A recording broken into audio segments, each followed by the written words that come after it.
Hello everyone जय Jagannath welcome करुच्ची मोर आउ गोटे मिनी ब्लॉग को तो आज थिला संडे अंडा डे आई एम सॉरी आज थिला संक्रांति तो से मु सकाळ ब्रेकफास्ट रे परोटा आउ मशरूम खाई पर माताश्री कहले जेमते पार्टीटा ऑल टाइम चलाउछु सेमते हाथटा भी टिके आज चलै दे किछिटा ड्रेस अछि ताकू नै सफा कर दे बोली हे एटा किछिटा ड्रेस सीरियसली गाइज आपण मानू लागुच एटा किछिटा ड्रेस भाई मोर तो मुंड बिंदा बाहरी गला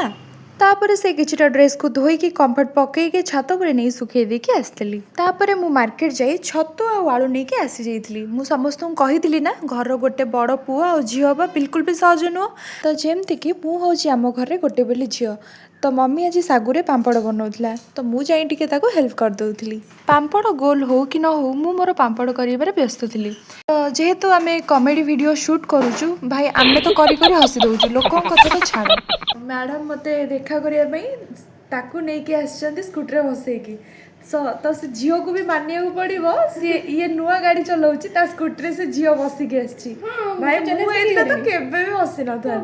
पुणी देखा नेक्स्ट ब्लॉग रे बाय।